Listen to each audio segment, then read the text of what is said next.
ತಂದೆಗೆ ಜೀವಾವಧಿ ಶಿಕ್ಷೆ ಪ್ರಕಟವಾದ ಬೆನ್ನಲ್ಲೇ ವಿನಯ್ ಕುಲಕರ್ಣಿ ಅವರ ಮಗಳು ವೈಶಾಲಿ ಸಾಮಾಜಿಕ ಮಾಧ್ಯಮ ಇನ್ಸ್ಟಾಗ್ರಾಂನಲ್ಲಿ ಭಾವುಕ ಪೋಸ್ಟ್ ಹಂಚಿಕೊಂಡಿದ್ದಾರೆ.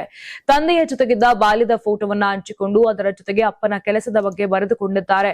ಉತ್ತರ ಕರ್ನಾಟಕದಾದ್ಯಂತ ವಿದ್ಯಾರ್ಥಿ ನಾಯಕರಿಂದ ರಾಜ್ಯ ನಾಯಕರಾಗುವವರೆಗೆ ಅವರ ಪಯಣವನ್ನ ಜನರು ಸಾಕ್ಷಿಯಾಗಿ ನೋಡಿದ್ದಾರೆ. ರೈತ ಕುಟುಂಬದಲ್ಲಿ ಜನಿಸಿ ಸಾವಿರಾರು ಪಶುಗಳೊಂದಿಗಿನ ದೊಡ್ಡ ಡೈರಿ ಕಾರ್ಯಾಚರಣೆಯನ್ನ ನಿರ್ವಹಿಸಿದವರು. ನೀವು ಸಣ್ಣ ಆಗ್ಬೇಕಲ್ವಾ, ಅದು ಒಂದು ಉತ್ತಮ ಆಹಾರದಿಂದ ಸಣ್ಣ ಆಗ್ಬೇಕಲ್ವಾ. ಪ್ರತಿದಿನ ನಮ್ಮ ಜೀನಿ ಸ್ಲಿಮ್ ನ ಯೂಸ್ ಮಾಡಿ ಯಾವುದೇ ಸೈಡ್ ಎಫೆಕ್ಟ್ ಇಲ್ದಂಗೆ ನೀವು ಸಣ್ಣ ಆಗ್ತೀರಾ.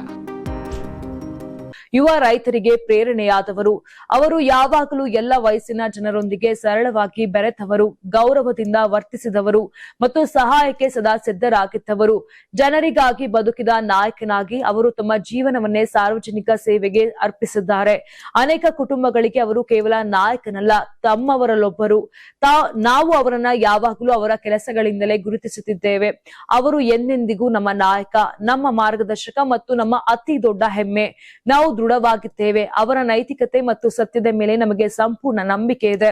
ಈ ವಿಷಯಕ್ಕೆ ಸಾರ್ವಜನಿಕ ಗಮನ ಮತ್ತು ವಿಭಿನ್ನ ಅಭಿಪ್ರಾಯಗಳು ಸಾಕಷ್ಟು ಬಂದಿವೆ ಎಂಬುದನ್ನು ನಾವು ಅರಿತಿದ್ದೇವೆ. ನ್ಯಾಯಾಂಗ ಪ್ರಕ್ರಿಯೆಗೆ ನಾವು ಗೌರವ ನೀಡುತ್ತೇವೆ ಮತ್ತು ಮೇಲ್ಮನವಿ ನ್ಯಾಯಾಲಯಗಳತ್ತ ಪೂರ್ಣ ನಂಬಿಕೆಯಿಂದ ಮುಂದುವರಿಯುತ್ತಿದ್ದೇವೆ. ನಮಗೆ ದೊರೆತಿರುವ ಪ್ರೀತಿ, ಪ್ರಾರ್ಥನೆಗಳು ಮತ್ತು ಬೆಂಬಲಕ್ಕಾಗಿ ನಾವು ಹೃತ್ಪೂರ್ವಕ ಕೃತಜ್ಞತೆ ಸಲ್ಲಿಸುತ್ತೇವೆ.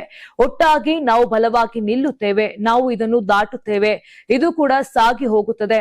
ನಮ್ಮ ವಿಕೆ ಕುಟುಂಬ ಎಂದು ವೈಶಾಲಿ ಕುಲಕರ್ಣಿ ಭಾವುಕಳಾಗಿ ಪೋಸ್ಟ್ ಮಾಡಿದ್ದಾರೆ. ಧಾರವಾಡದ ಹುಬ್ಬಳ್ಳಿ ಜಿಲ್ಲಾ ಪಂಚಾಯಿತಿ ಕ್ಷೇತ್ರದ ಬಿಜೆಪಿ ಸದಸ್ಯರಾಗಿದ್ದ ಯೋಗೇಶ್ ಗೌಡ ಕೊಲೆ ಪ್ರಕರಣದಲ್ಲಿ ಅಪರಾಧಿಗಳಾಗಿರುವ ಕಾಂಗ್ರೆಸ್ ಶಾಸಕ ವಿನಯ್ ಕುಲಕರ್ಣಿ ಸೇರಿದಂತೆ ಒಟ್ಟು 16 ಜನ ತಪ್ಪಿತಸ್ಥರಿಗೆ ಜನಪ್ರತಿನಿಧಿಗಳ ಸೆಷನ್ ನ್ಯಾಯಾಲಯ ಜೀವಾವಧಿ ವಿಧಿಸಿದ್ದು, ಇನ್ನೊಬ್ಬ ಅಪರಾಧಿಗೆ 7 ವರ್ಷಗಳ ಜೈಲು ಶಿಕ್ಷೆ ವಿಧಿಸಿದೆ.